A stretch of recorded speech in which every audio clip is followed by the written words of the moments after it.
Eto na po ang Malacanang. Nagda-damage control na at inililihis pa nila yung issue tungkol dito sa nangyaring gulo sa loob ng Senado kung saan nga umabot sa punto na nagkapalitan po ng putok yung taga-USAA at yung mga taga-NBI. So ano ba yung bottom line ng nangyaring ito? Ito ay may kaugnayan nga sa inilabas na warrant of arrest ni Antonio Trillanes kung saan nga pinapaaresto nga daw ng ICC itong si Bato de la Rosa dahil nga nakita siya sa compound sa loob mismo dahil nga nagkaroon ng palitan, di ba, ng liderato ng Senate President. So naging malaking bagay po yung paglutang ni Senator Bato dahil napalitan po itong si Tito Soto ni Alan Cayetano bilang Senate President. Ngayon dahil doon nabulilyaso po yung pag-aresto kay Senator Bato dahil ipinasok siya sa Senate custody, protective custody. So hindi siya pwedeng arestuin ng basta-basta nang hindi dumadaan sa tamang proseso dahil nasabi nga ni SP Alan Cayetano, ang i-honor lang nila yung warrant of arrest galing sa local court at hindi nga yung maibigay ng taga-NBI kaya nagkaroon ng agreement na hindi muna sila gagalaw hanggat walang Supreme Court decision dahil nagpasa na rin ng manifestation o ng argumento itong kampo ni Senator Bato para maglabas ng TRO. Ngayon, dahil nga hindi naglabas ng TRO agad ang Supreme Court, mukhang gumawa po ng hakbang ang NBI para makuha si Bato dun sa loob ng Senado at ito nga nangyari, nagkaputukan nga po yung taga-USAA at atong mga taga-NBI. Ngayon, ano ba yung mga kasinungalingan dito na inilabas ng kampo ni Bongbong Marcos at ni NBI Director Matibag? Sinasabi nila na wala raw NBI doon sa vicinity o sa premises ng Senado kahit na nakita na ng mga media at ng mga social media influencer na malapit doon sa area na mayroong mga NBI na nandun sa gilid o nandun sa paligid ng Senado. So ito, alamin po natin kung ano yung mga kasinungalingan na pinagagawa nito ni Bongbong Marcos at ni NBI Director Matibag at paano nila dinadivert ngayon yung issue na parang lumalabas pa ngayon kasalanan pa ng mga taga-Senado yung nangyaring gulo sa pagitan ng USAA at ng itong taga-NBI. So ito panoorin po natin, pero syempre bago ang lahat, kung hindi ka pa nakasubscribe sa Makapili TV, baka naman pwedeng pakipindot po muna yung subscribe button at the same time palike na rin po ng video, wala naman pong bayad yan, kaya pindot na. So ito panoorin po natin.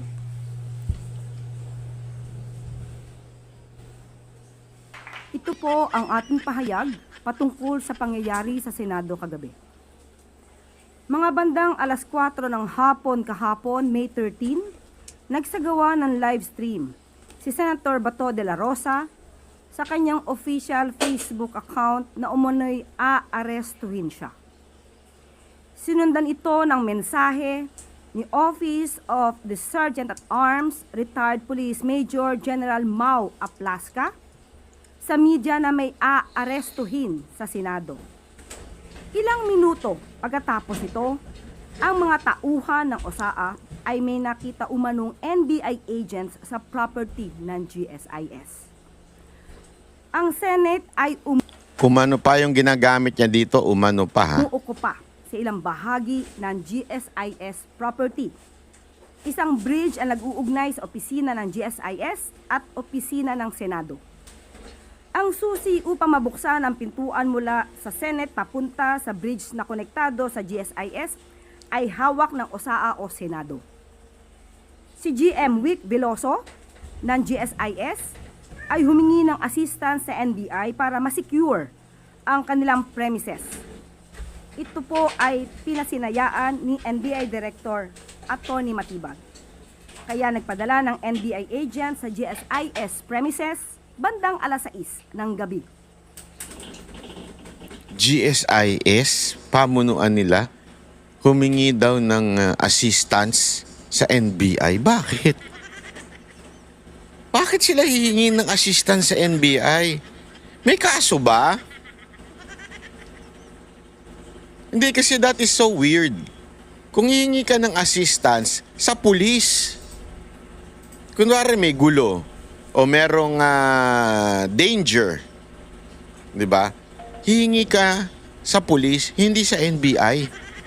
Ang NBI, hindi naman po yan gumagawa ng pagbabantay, pagsisecure. Ang ginagawa po niya, nag-iimbestiga. Kaya nga NBI po, tangina, hindi naman na National Bantay Incorporated yan eh. Investigation yan eh. Bureau of Investigation eh. Sasabihin ninyo, humingi kayo ng assistance sa NBI. Bakit? Ay, ang kasinungalingan yan. Pero Tsaka sa pagkakaalam natin, yung compound ng GSIS na yan at ng Senado, pinto at dingding lang ang pagitan. At sa area na yan, meron dyan detachment ng Marine, meron ding mga nakapwestong mga pulis.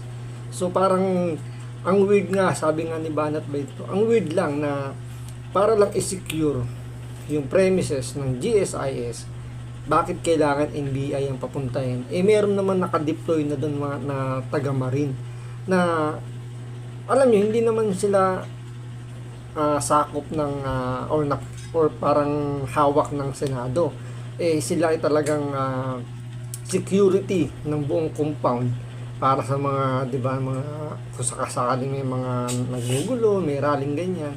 So sila yung nagsisecure sa area. Pero itong mga panahon na yan, oras na yan, bakit NBI pa kailangan tawagin? Dahil ba nandoon si Sento Bato sa loob ng Senado, at sabi ko nga, 'di ba, dingding at pinto lang ang pagitan niyan. So parang iniisip nila na posibleng doon dumaan si Senator Bato de la Rosa sa galing sa loob ng Senado, lalabas siya papunta sa GSIS. Parang medyo medyo weird lang, 'di ba? Kung ikaw tatakas, bakit mo pa kailangang pumasok sa loob ng GSIS compound na sa tingin mo medyo delikado dahil pwede ka masukol doon. Pwede ka naman lumabas mismo doon sa entrance or exit ng Senado na mas kabisado mo.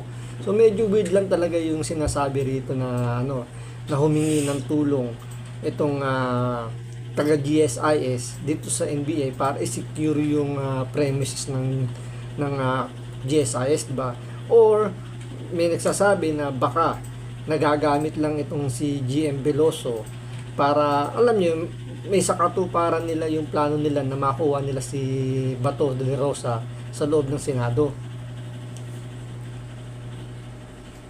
Pero syempre, wala tayong magagawa. Kontrolado nila yan eh. Pinagbagyan ito ng NBI at sa puntong ito gusto nating linawin. Una, walang assault na ginawa ang NBI agents sa Senado.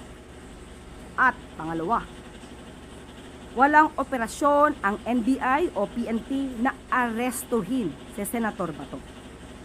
Pero bago nito, noong nakita ng OSAA na mayroong NBI agent sa GSIS, katabi ng Blue Guard, nakita na agad na naka-gear up ang OSAA. Nag-vest at naghanda sa isang operasyon. Pagdating sa bridge sa GSIS premises, tinanong ng OSAA ang NBI agent na nakaupo lamang kasama nga ang isang Blue Guard ng GSIS. Nagpakilala na NBI agents at nung nagsabi sila ng kanilang pagkakakilanlan, agad nagpaputok ng warning shot si Sergeant at Arms. Ganito kasama ang gobyerno natin, Mantakin mo yung mga OSAA na ginagawa nila yung trabaho nila na bantayan ng Senado. Kung ano-ano ang ibibintang na keso, nagpaputok daw ang OSAA na una. Para bang nakita daw niya yung isang tao doon, wala namang hawak na armas, katabi ng Blue Guard, yung sabihin yung security guard, katabi. Bigla na lang, anong ginagawa mo dito? Biglang, paratatat! Ano yun? Ano ka ng kasinungalingan, hayop? At si ano yun, yun yung general, 3-star general. Retired. Siya yung head ng OSAA. Kilala ko ho yan, napakabait na tao ho niyan. I mean, napaka-professional na tao niyan. Hindi ko yung sinasabing kilalang kilala. Ha? Ibig sabihin kilala ko sa social media yan, nakikita natin sa umasta yan sa Senado. Hindi ho yan power tripper. Oo, may mga power tripper na ilang nasa authority. Minsan kahit nga security guard, power tripper eh. Akala mo kung sino umasta eh. At saka hindi binanggit dito ni Manang Claire Castro na yung sinabi ni General Aplasca na nagkaroon muna ng verbal challenge. Siyempre hindi naman yung antimano pinutok ang kagat or nag-warning shot si General Aplasca. Sabi nga niya tinanong niya muna kung sino yung tao doon, ano yung pakay niya. Pero nagkaroon siya ng judgment dahil nga yung NBI imbis na alam niyo yun magpakilala, sabihin kung ano, kumbaga yung routine, 'di ba, para maiwasan yung problema nila o yung kung ano yung mangyayaring sigalot doon. Tinaas daw yung baril. So yung instinct ni General Aplasca puputukan sila. So ang ginawa niya, in-start niya na yung pag-warning shot. So yun ang hindi ibinanggit dito ni Manang Claire Castro, na nagkaroon muna ng verbal challenge bago nag-start yung warning shot. At hindi niya sinabi dito na kung ano yung naging reaksyon ng NBI, kaya bakit nagawa ni General Aplasca na mag-warning shot. Umasta eh. Ito, napaka-humble nitong tao na ito. Tapos bigla may nakita lang siyang tao. Ano ginagawa mo dyan? NBI ka? Prrrr! Ganon? Ganitong klase merong gobyerno tayo. Napakasinungaling. Di ba? Napakasinungaling po. Mau Aplasca. At dahil doon, napilitan ding magpaputok ng warning shot ang NBI agent. Akala ko ba walang NBI agent dyan?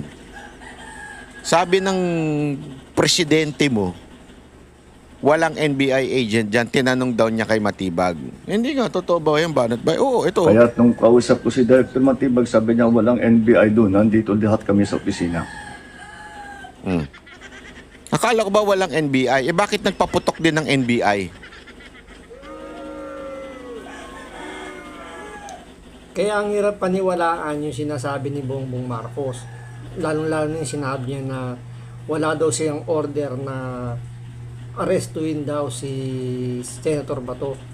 Sinabi niya rin yan nung panahon ni Pangulong Duterte, saan nga, di ba, sabi niya na hindi rin makikipagtulungan sa ICC, walang mangyayaring arestuhan kay Pangulong Duterte. Pero anong nangyari, di ba? Siya mismo nag-report na dinala nga si Pangulong Duterte doon sa dahig, gamit nga daw yung Interpol na may red notice. Pero ang katotohanan talaga, sabi ni John B. Cremulya, kasama si Bongbong Marcos doon sa nagplano kung paano bibit-bitin si Pangulong Duterte doon sa dahig. Kaya dito hindi naging kampante si Bato doon sa sinasabi ni Bongbong Marcos, kasi doon pa lang kasinungalingan na yun eh. What more dito sa sinasabing ni Matibag nung na-interview siya na wala nga daw NBI doon sa Senado at hindi raw nakipagbarilan. So yan napakalaking kasinungalingan. At mayroong mga video na talagang yung sinasabi ni Bongbong Marcos tsaka ni Matibag puro kasinungalingan. As of 11:09 a.m., several sources confirmed that the Senator Bato, is no longer in the Senate premises. Biglang lipat doon sa Senator Bato, wala na sa premises. Putang ina, anong kinaugnayan nun sa atake?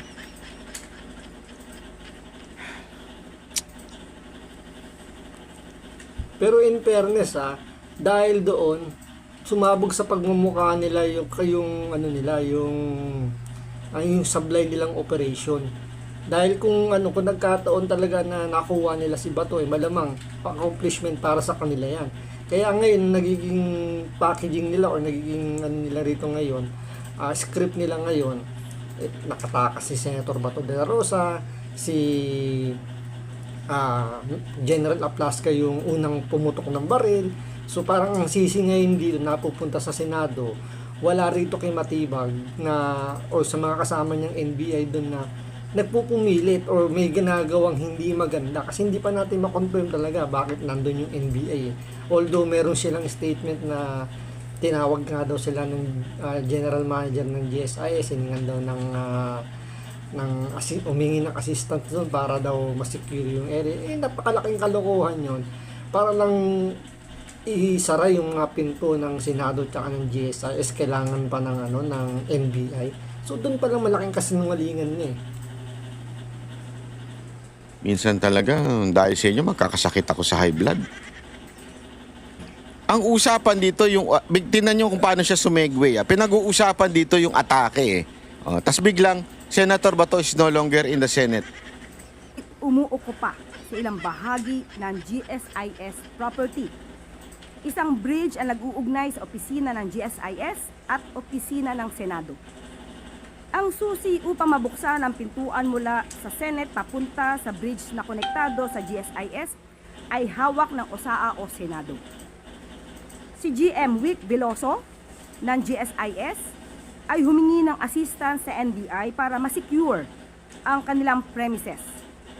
Ito po ay pinasinayaan ni NBI Director Atty. Matibag. Ayan ha. Pero anong sabi ni Matibag? Anong sabi ni Matibag? Na mismo ang presidente pa nag-announce. Kaya nung kausap ko si Director Matibag, sabi niya walang NBI doon, nandito lahat kami sa opisina. Pero pinasinayaan niya yung pag-occupy ng NBI sa GSIS. Alam mo, Marcos, sibakin mo na itong si director nyo. Sa totoo lang, pinahamak ka dito, imantakin mo ito, sinabi mo the day before ito sinabi mo. Kaya nung kausap ko si Director Matibag, sabi niya walang NBI doon, nandito lahat kami sa opisina. Wala daw NBI doon. Tapos ngayon sinasabi ninyo, nandun ang NBI sa GSIS. Putang ina, sinong... Tapos, ngayon mag-a-announce pa itong hayop na isang ahensya ng gobyerno huhulihin daw ang fake news. Ayan, ang linaw-linaw, fake news yan, no?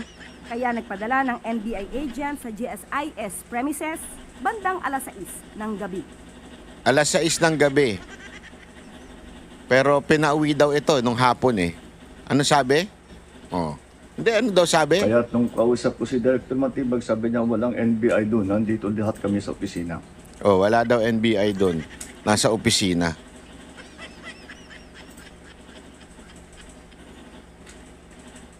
Hindi ako nagsabi niyan, ha? Yung mismong presidente nyo nagsabi na ikaw daw Matibag, sinabi mong walang NBI. Tapos ang palusot nila, nagsiuwian daw yan bago magkaputukan. Mamaya papakita ko sa inyo kung gaano kasinungaling yung animal na yan. Pinagbagyan ito ng NBI at sa puntong ito gusto nating linawin. Una, walang assault na ginawa ang NBI agents sa Senado. Wow! At pangalawa, walang operasyon ang NBI o PNP na arestuhin si Senator Bato. Pero bago nito, noong nakita ng OSAA na mayroong NBI agent sa GSIS, katabi ng Blue Guard, nakita na agad na naka-gear up ang OSAA. Nag-vest at naghanda sa isang operasyon. Pagdating sa bridge sa GSIS premises, tinanong ng OSAA ang NBI agent na nakaupo, lamang kasama nga ang isa. Eto malinaw. Sino daw yung nakaupo? Sino daw yung nakaupo? Volunteer po ba? CA po ba? Confidential agent? O NBI agent? Kayo sumagot ha? Base sa sinabi ni Castro. Operasyon ang NBI o PNP na arestuhin si Senator Bato. Pero bago nito, noong nakita ng OSAA na mayroong NBI agent sa GSIS, ano daw yung nakita? Volunteer? CA? Confidential agent? O NBI agent? Balubaluktot na yung kwento nila, no?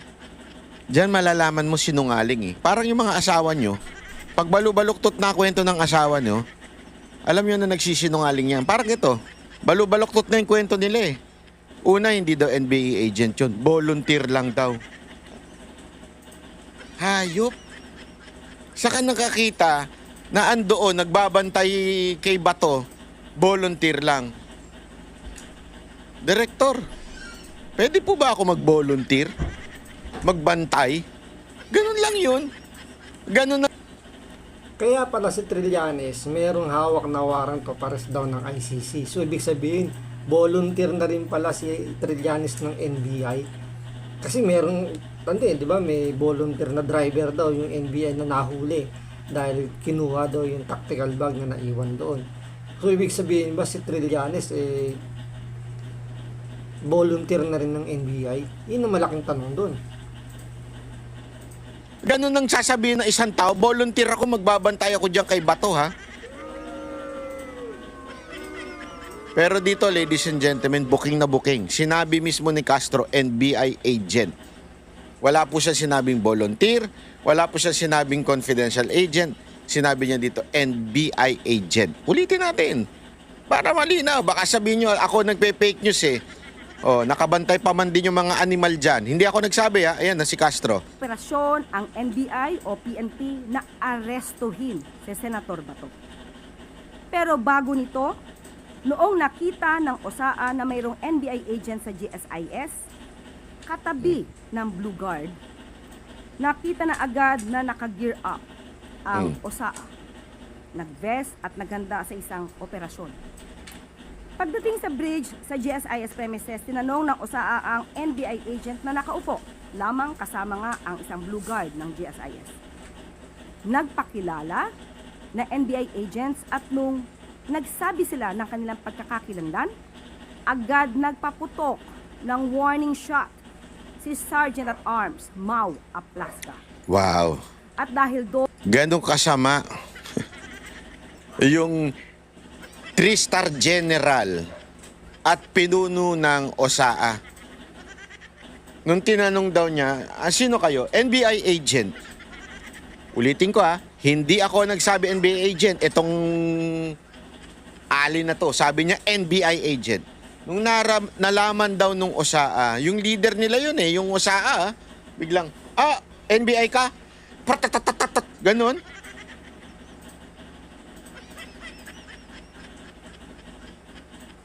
Antindi mo, Brad. Yun ang kwento mo. Nung nalaman niyang NBI agent, biglang nagpaputok ng warning shot. Prak, prak, prak, prak, layas ka. Ganun? Wow! At saka hindi binanggit dito kung sino yung NBI agent na sinasabi nila na pinutukan daw ng warning shot ni General Aplaska. Kasi dapat matanong din yun kung nagkaroon ba talaga ng verbal challenge muna bago nagkaroon ng warning shot. Kasi mahirap paniwalaan na after daw tanungin, magpakilala yung taga-NBI, bigla lang nag-warning shot si General Aplaska. So merong medyo mahirap lang paniwalaan agad-agad yun. Kasi nga sabi ni Banat Bay dito, hindi naman trigger happy na pagkatapos sabihin NBI, pinutokan agad ng warning shot. Diba hindi, ang hirap paniwalaan lang dahil may mga rules and regulation, mga ganyan, may rules and engagement na sinusunod dyan dahil nga galing sa PNP, sa PMA. Itong si General Aplaska, yung mga taga-NBI, law enforcement din naman yan. So mayroong mga protocol na ginagawa yan bago gumawa o gumamit ng warning shot.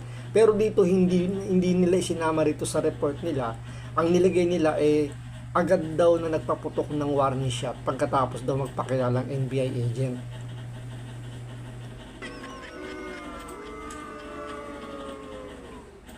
Sa bagay, kung yung amo mo nga, yung presidente mo, napakasinungaling, bakit?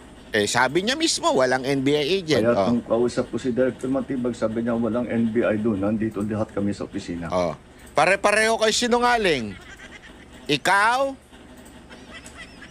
si Marcos at yung NBI director, puro sinungaling. Di ba? Sino na ba paniniwalaan namin? Magkakaiba kayo ng kwento napilitan ding magpaputok ng warning shot ang NBI agent. Nako po. As of 11:09 a.m., several sources confirmed that the Senator Bato, is no longer in the Senate premises. But we are still... Biglang lipat sa istorya, no? Ngayon, ang focus na ng media, ito Kayo mga putang inang medyang mga bayot kayo. At mga mali-mali, di pala bayot. Bayaran, hindi pala bayot. Sorry naman mga bayot. Mga bayarang media, sorry iwasan ko na ulit magmura. Nakakainis talaga eh. Bakit? Ngayon, ang focus nila, nasaan si Bato? Ang focus nila, tumakas si Bato. Ayan harap-harapang nagsisinungaling sa inyo. Hindi kayo mga bobong media eh.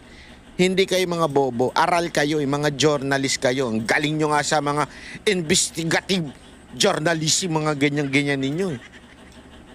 Kahapon lang, binabalita ng presidente ninyo na walang NBI.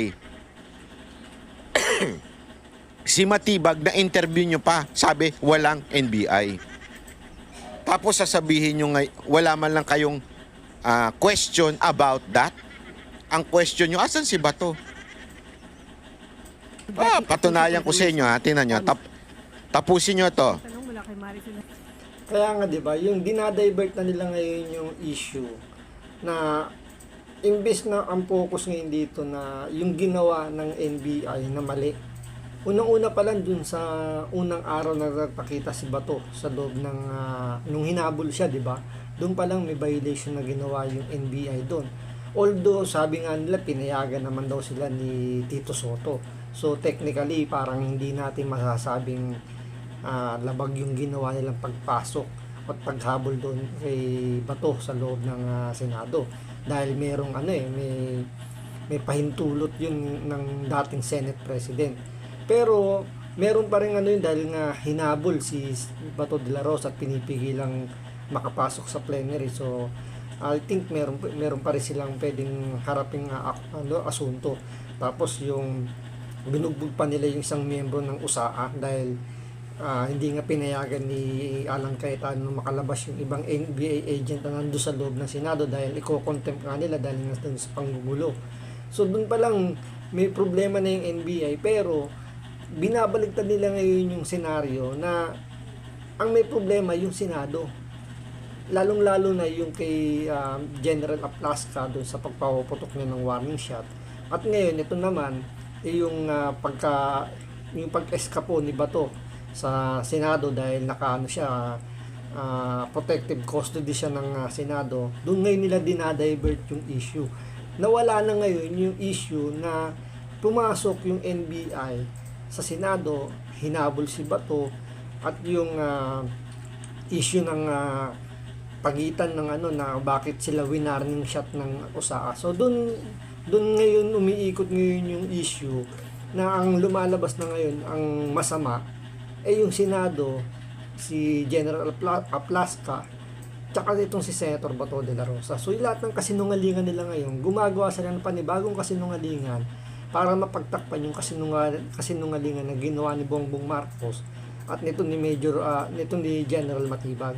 So antay tayo sa mga susunod na araw kung ano yung magiging aksyon dito ng Senado dahil dapat hindi nila ito palampasin dahil binababoy na masyado ang bansa natin at inuuna na ang Senado na hindi na napapractice yung separation of power nila, yung pagiging equal branches ng gobyerno na tinatapakan na sila ngayon ng executive. So antayin natin kung ano yung magiging galaw dito ng Senado dahil hindi na to tama. So antayin natin. So hanggang dito lang po muna. Maraming salamat po sa panonood.